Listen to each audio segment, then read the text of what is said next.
Merci, installez-vous. Tous les trois, vous avez de quoi vous asseoir. Alors, c'est très bien parce que nous avons un tout petit peu d'avance, 10 petites minutes si je ne me trompe pas.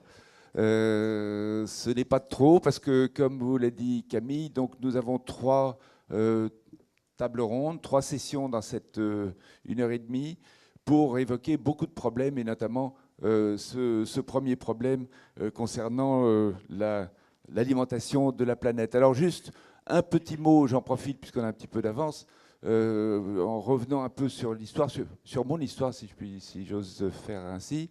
Je suis tout à fait impressionné depuis de nombreuses années où je travaille dans l'agriculture en tant que journaliste. Je n'ai jamais vu une situation de cette nature. Depuis 1 an, 2 ans, on voit fleurir des start-up, on voit semer des technologies, on voit se récolter des big data, pousser des projets, fleurir des projets. C'est tout à fait impressionnant et on voit que malgré une situation extrêmement difficile pour l'agriculture en ce moment, toute la presse en a parlé bien entendu, il y a une perspective d'avenir, il y a des technologies, il y a des projets qui arrivent et ça redonne un bel optimisme à ce domaine qui quand même arrive à, peut-être pas dans sa totalité, certainement pas, mais à s'adapter à ces nouvelles activités, ces nouveaux domaines. Alors, il en sera question pendant cette 1 heure et demie, et puis je pense en fait pendant toute la journée jusqu'à l'alimentation. On va essayer d'aborder l'ensemble de ces problèmes sous des angles différents, avec des personnes d'horizons extrêmement différentes. Alors, merci à tous les trois d'être parmi nous. Henri, Isaac, à tout seigneur, tout honneur, je vais commencer par vous, puisque après tout, c'est vous qui nous invitez. Vous avez, il y a quelques mois, publié votre livre blanc sur le numérique dans le domaine agricole. Vous êtes un peu les premiers à avoir défriché cette innovation, cette tendance nouvelle. Qu'est-ce que vous avez constaté comme spécificité du monde agricole après avoir travaillé sur la santé, sur d'autres domaines? Est-ce qu'il y a une très grande spécificité? On pourrait penser que le monde agricole, plutôt traditionnel par nature, serait réfractaire à ce type d'innovation.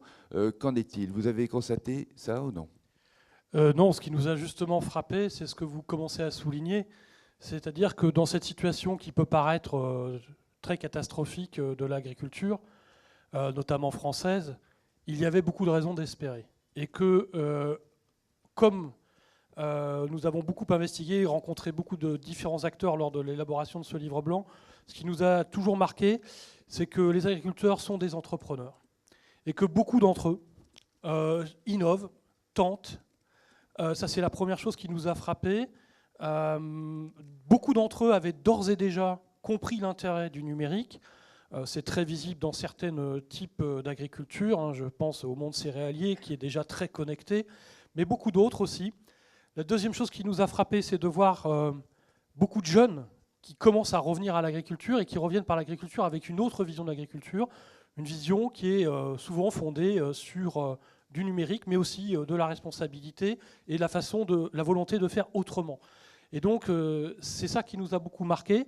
Le troisième point qui nous a marqué, c'est aussi la volonté des consommateurs de mieux maîtriser ce qu'ils consomment, ce qu'ils achètent. Et donc, la dernière chose qui nous a par contre un petit peu marqué, c'est le fait qu'on a beaucoup de monde dans cette chaîne alimentaire qui ne se parlent pas et qui ne se comprennent pas, qui sont souvent opposés et qui s'affrontent parfois durement pour certaines parties de la chaîne de valeur. Et le numérique nous semblait justement être une opportunité pour repenser l'ensemble de ces relations, et notamment pour le consommateur d'exprimer et de reprendre une partie d'un pouvoir qui parfois, lorsqu'il est confronté à des choix alimentaires, le désoriente complètement. Oui, il y a les différents maillons des chaînes, producteurs agricoles, coopératives ou transformateurs, distributeurs, et puis il y a les agriculteurs aussi qui sont d'une certaine manière un petit peu individualistes. Vous pensez que la notion de réseau peut bien se développer dans ce monde-là? Ah oui, ça j'en ai la conviction. Alors moi j'ai pas rencontré d'agriculteurs individualistes, j'ai rencontré des agriculteurs qui se mettent en réseau. J'ai des témoignages en tête assez significatifs sur le fait que justement la solitude de l'agriculteur trouve une réponse parfois dans les réseaux sociaux, dans des forums, dans des blogs, sur les réseaux sociaux des agriculteurs qui tweetent.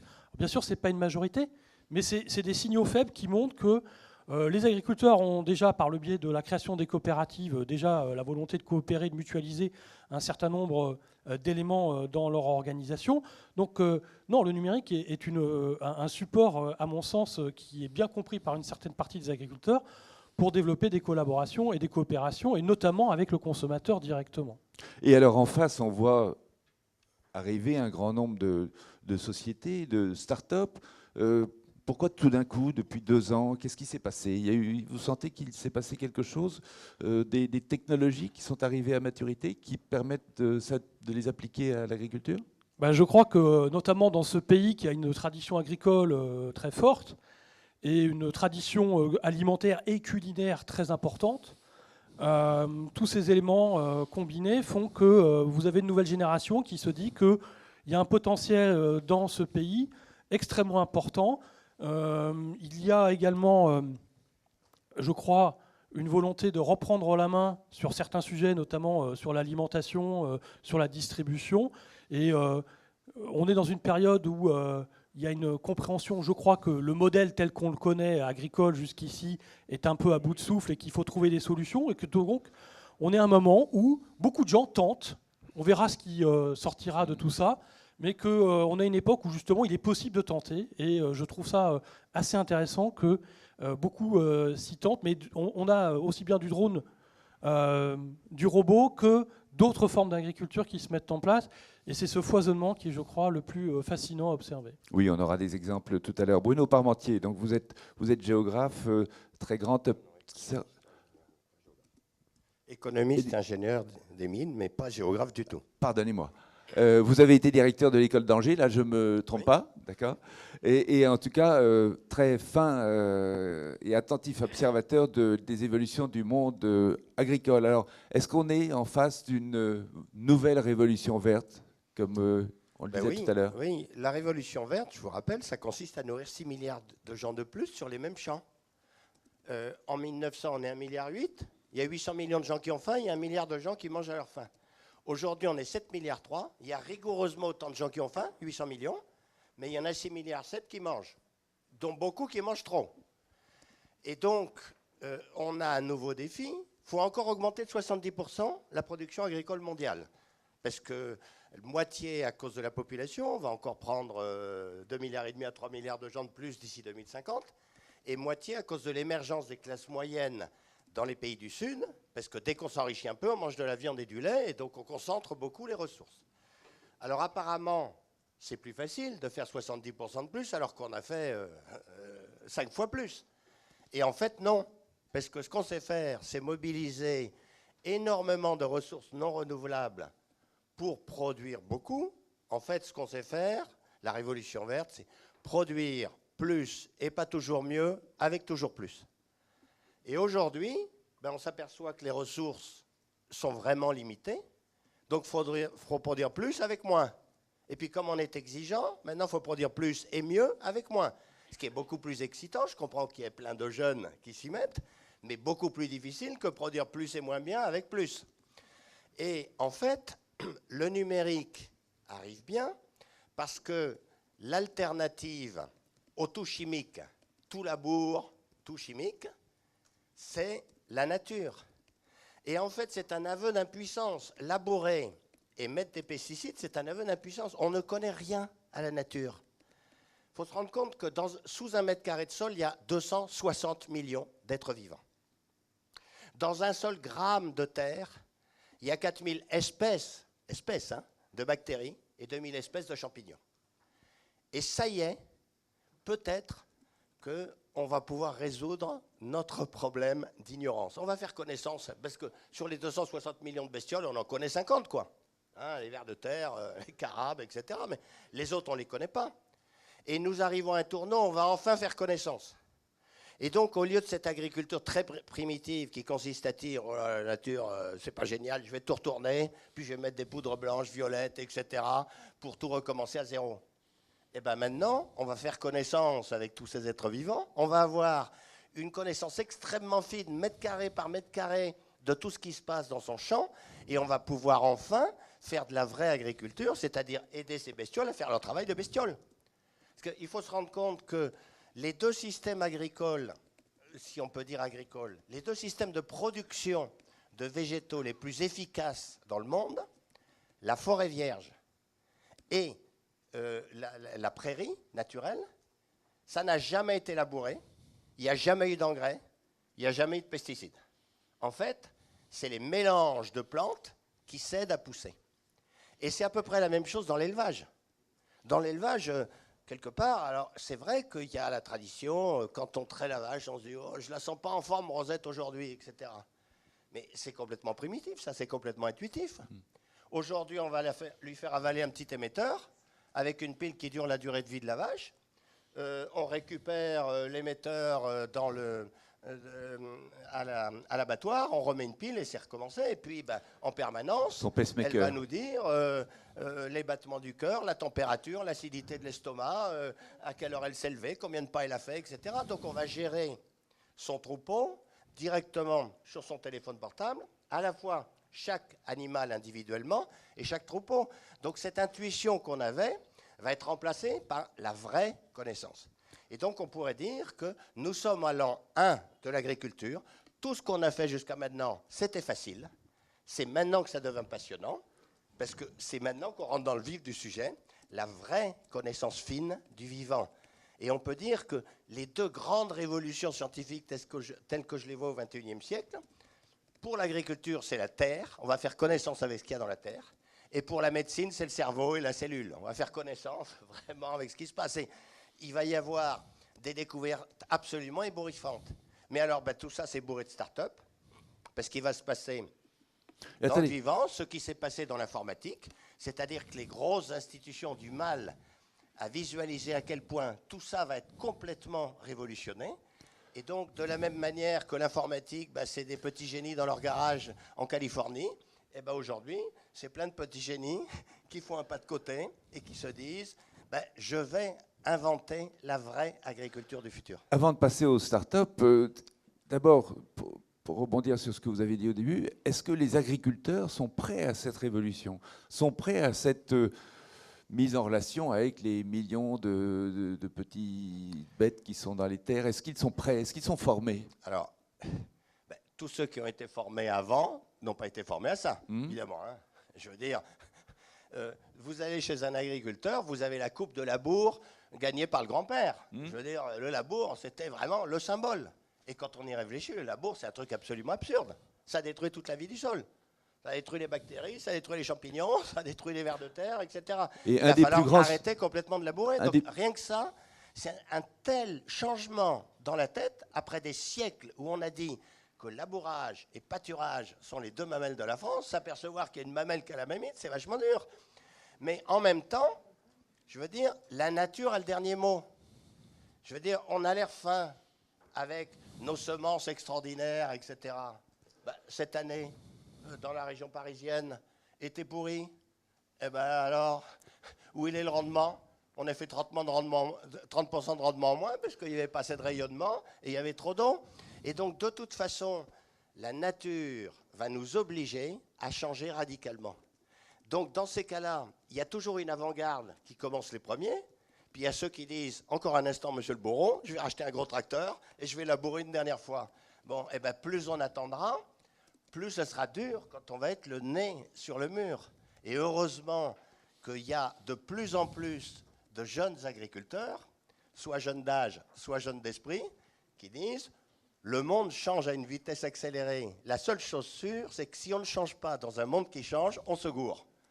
Alors on va peut-être se gourer quand on change, mais ne pas changer dans un monde qui change, c'est être sûr de se tromper. Voilà. On est absolument sûr que dans 20 ans, l'agriculture sera totalement différente de celle qu'il y a aujourd'hui. En fait, vous, ce que vous dites, c'est que le numérique et ce type de technologie va nous permettre de gérer enfin la nature sous tous ses aspects. Par exemple, dans ma carrière intérieure, j'étais éditeur. J'avais publié un livre que certains ont peut-être lu, de Jeremy Rifkin, qui s'appelait « Le siècle biotech ».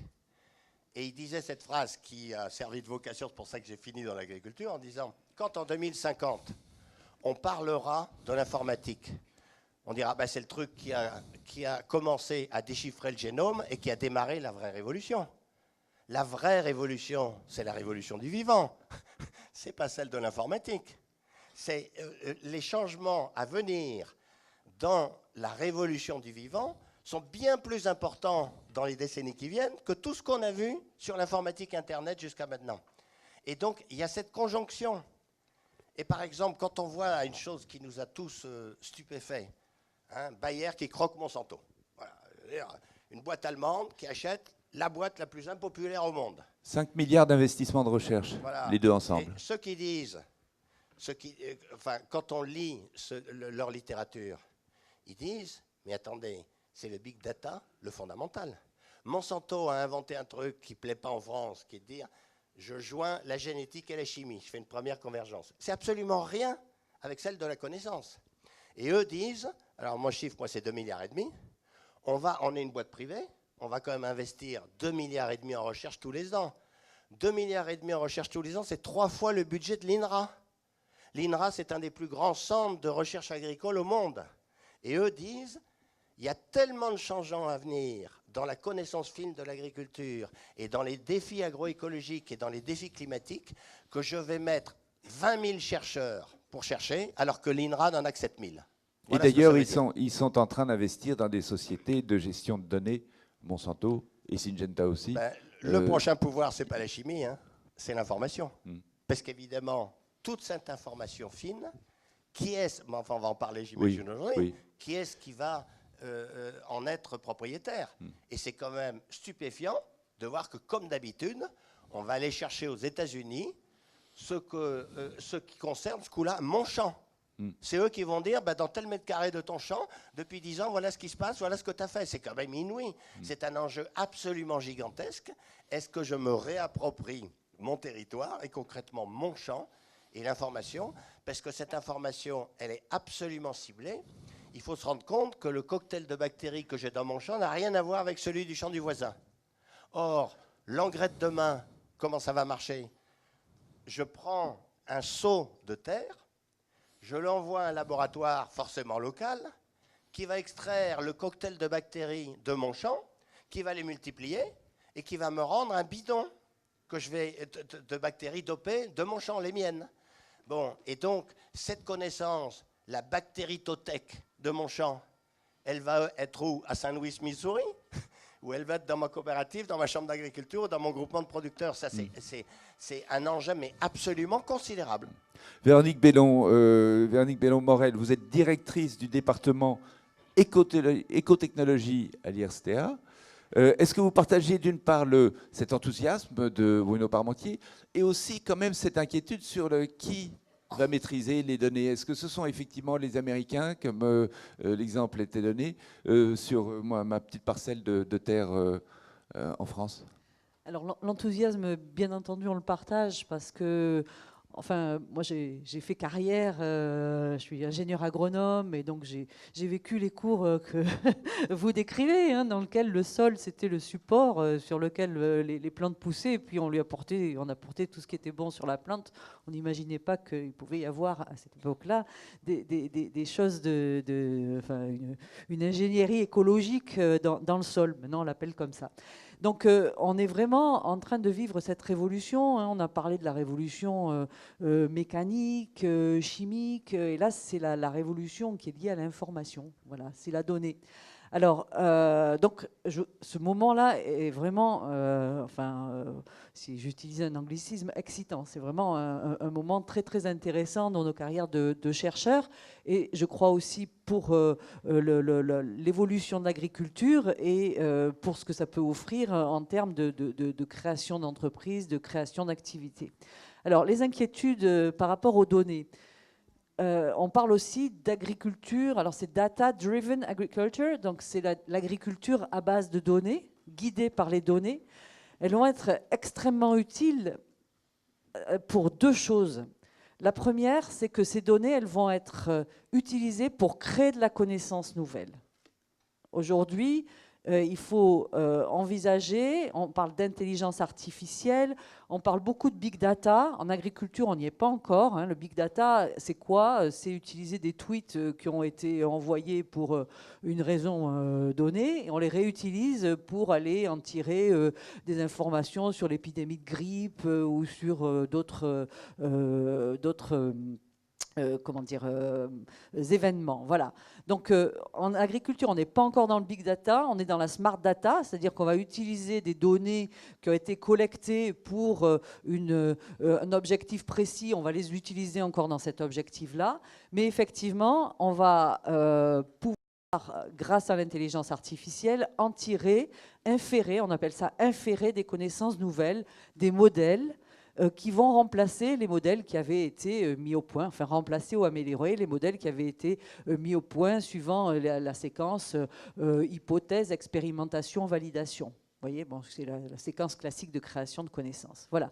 Donc, premier point, la donnée, elle va permettre de créer une nouvelle connaissance. Et ça, c'est très important parce que, comme vous le disiez, on n'a pas toute la connaissance, par exemple, sur ces aspects ingénierie écologique.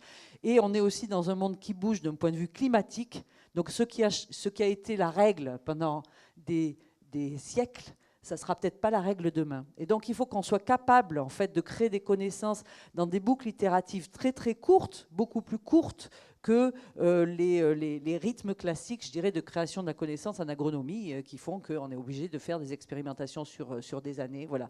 Là, donc, ça, c'est extrêmement important. Et le deuxième point, c'est que la donnée, une fois que les modèles ont été créés, eh bien, effectivement, elle sera utilisée pour permettre de faire des préconisations et pour produire mieux, c'est-à-dire pour produire en adaptant en fait la production aux conditions pédoclimatiques de manière générale. Voilà, donc on va adapter le choix de la semence et puis ensuite l'itinéraire technique aux conditions pédoclimatiques. Voilà, donc c'est extrêmement intéressant et c'est une manière différente de faire de l'agriculture. Alors après, le risque par rapport à ça. Oui. Effectivement, tout à l'heure, la question, c'était pourquoi ça bouge depuis 2 ans. Et en fait, c'est il y a 2 ans que Monsanto a aussi annoncé qu'il avait racheté cette société donc, qui s'appelle Climate Corporation, qui est une société qui fait de la data science, donc qui est capable de créer de la connaissance à partir de données. Et alors, ce n'était pas à cause de ça que ça a bougé, mais enfin, ça a été un facteur supplémentaire d'inquiétude ou de mobilisation des acteurs. Donc, le risque, ce n'est pas un risque technologique, comme on a pu le voir, par exemple, sur les OGM.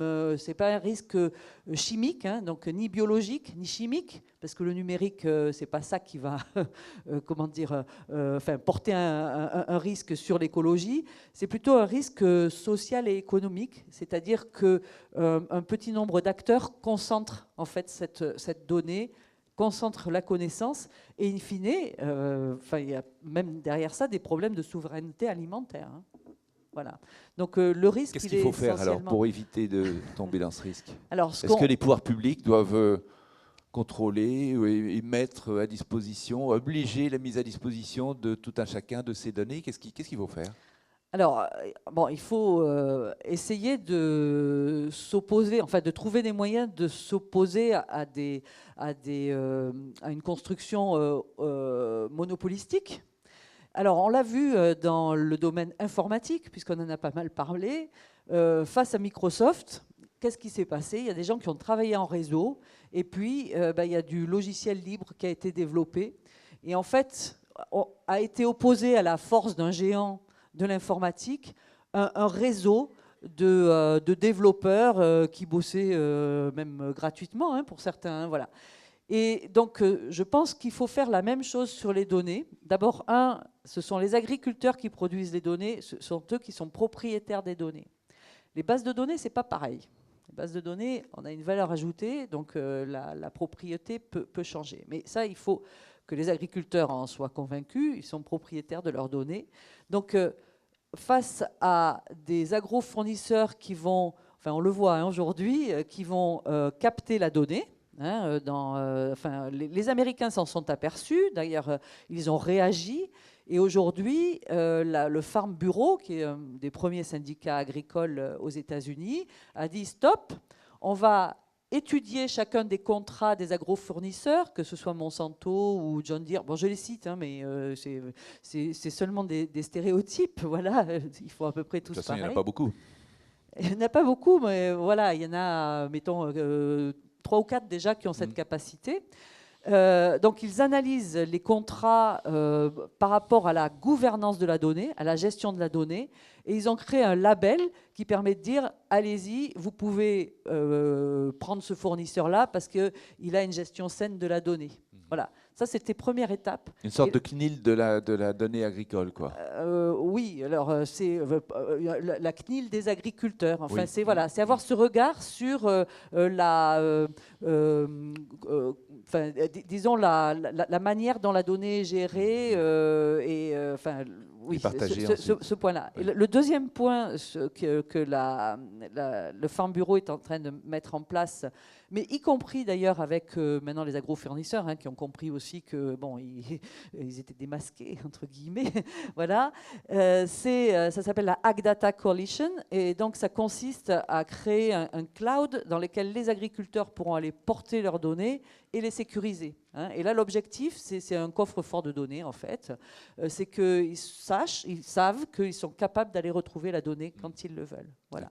Donc, ce qu'il faut faire pour éviter la création de situations monopolistiques, c'est favoriser un écosystème de multiples sociétés qui vont être capables d'accéder à des données et de les traiter. Et pour cela, voilà, alors je termine, ce qu'on a trouvé, on a fait du benchmarking au niveau mondial et on a trouvé des modèles qui existent par exemple au Danemark où les agriculteurs ont créé une société qui collecte leurs données et qui la traite, donc qui est capable en fait de créer de la connaissance, des modèles, des préconisations, etc. Voilà. Alors entre la première et puis cette société danoise, je dirais qu'il y a d'autres schémas possibles. Et donc aujourd'hui, le ministère de l'Agriculture, de la Recherche et de l'Économie ont demandé à Jean-Marc Bournigal, donc qui est président d'IRSTEA, de réfléchir et donc d'instruire la création d'un portail de données agricoles qui permettrait donc de donner un accès facilité à des données alors de type public à vocation agricole, météo, topographie, qualité des sols, etc., mais également à des données privées, donc qui seraient portées par des agriculteurs désireux d'ouvrir leurs données. Alors ouvrir la donnée, c'est pas open bar, c'est je la rends accessible, mais j'y mets des conditions, donc il peut y avoir des conditions de licence ou des conditions financières. Et derrière cela, il va falloir qu'on aide la création d'un écosystème de start-up qui vont pouvoir s'emparer de ces données et puis bien créer de nouvelles connaissances, de nouveaux modèles et de nouveaux services. Voilà. Est-ce que ce type d'initiative ou de précaution suffira pour que l'intérêt général, l'intérêt de l'agriculture en général soit préservé? Une question quand même. Ces discours très optimistes, moi j'en ai entendu il y a 20 ans, peut-être plus, sur la génétique, sur les OGM. On me disait que c'était la nouvelle révolution verte. Et puis on s'est aperçu que les OGM ont surtout servi, c'est leur logique, à des sociétés pour vendre davantage de produits chimiques. Donc l'intérêt général était très relatif. Comment faire en sorte que cette nouvelle révolution soit véritablement à la disposition de l'intérêt général, protège l'intérêt général? Bruno Parmentier, est-ce que vous êtes sûr, vous qui êtes tellement enthousiaste sur ces technologies, qu'au fond, on ne va pas tomber dans un système comme on a pu voir pour les OGM, par exemple? C'est vrai que dans les semences et l'agrochimie, on est passé en un an de 7 intervenants à 4. Gros. Monsanto a déclenché les hostilités en essayant de bouffer le Suisse Syngenta, et puis finalement il s'est fait avoir. C'est pour moi quelqu'un qui était inconnu, c'est le Chinois qui l'a mangé, Shemshima. Du coup, le prédateur est devenu proie. Bayer a mangé Monsanto, et les deux Américains se sont dit oulala, Down et Dupont de Nemours ont dit on se marie. Il reste que BASF tout seul. Enfin, il n'y a plus que 4. 4 boîtes, 100% privées. Et c'est vrai que du point de vue purement démocratique, dire la recherche agricole dans le monde et les choix faits en agriculture, ça va être décidé par les intérêts des actionnaires de 4 grandes entreprises, moi, ça me fait froid dans le dos. Mais d'un autre côté, on s'aperçoit que la plus grande entreprise du monde, qui était la General Motors, n'a pas vu venir la crise de l'énergie et s'est cassé la figure et s'est réparti en petits morceaux. Quand j'étais jeune, IBM était, paraît-il, le maître du monde. Maintenant, il est racheté par des Chinois. ITT était capable de faire des révolutions qui n'avaient pas tout à fait mon goût au Chili. Maintenant, il y a longtemps qu'il a disparu. Et autrement dit, finalement, c'est pas si sûr. Alors, on va reprendre déjà sur un domaine plus petit. En France, la révolution verte, c'est d'abord 3 réseaux, les coopératives, les chambres d'agriculture et les syndicats. Tous ces réseaux se sont constitués avec l'agriculture verte. Et alors, par exemple, les coopératives, c'est énorme. La coopérative, c'est un groupement d'achat de pesticides et de tracteurs, fondamentalement. Et donc, les salariés des coopératives, leur salaire est gagné par la vente de pesticides et d'engrais et de tracteurs. Et donc, c'est très difficile pour eux de passer d'une économie de produits à une économie de services.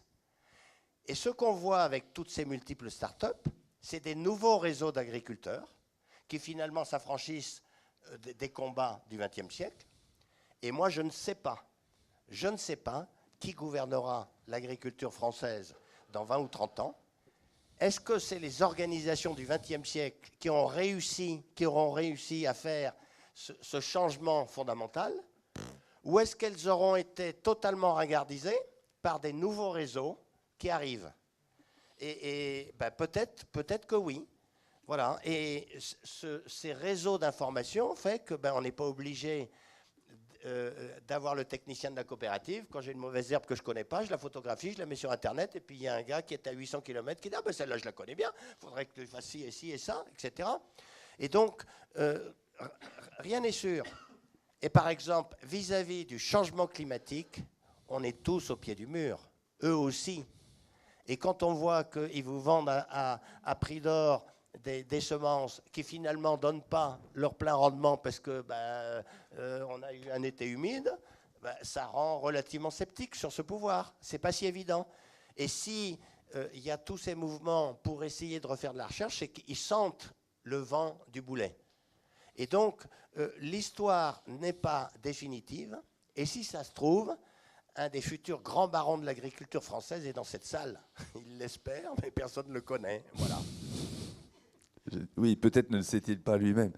Henri Isaac, vous pensez qu'effectivement, il peut y avoir des grands changements au niveau de qui conduira l'agriculture demain? Ces grandes entreprises peuvent être un peu fragilisées par ces nouvelles technologies, comme on l'a vu d'ailleurs, l'exemple de l'informatique était assez probant. On vit une révolution industrielle autour de la donnée et de l'information. La mise en données du monde concerne bien évidemment le vivant et donc l'agriculture. C'est quelque chose qui a effectivement été souligné. Donc après, c'est effectivement une capacité d'adaptation de ces grands groupes. Et est-ce qu'ils sont suffisamment agiles et est-ce que la prise de conscience de nombreux consommateurs, citoyens, agriculteurs ne fera pas émerger autre chose? C'est très difficile de le prévoir, mais effectivement, je partage le constat. Aujourd'hui, ils sont dominants. Le seront-ils dans 20 ans? C'est beaucoup moins certain actuellement de pouvoir le prédire avec autant d'assurance, quoi.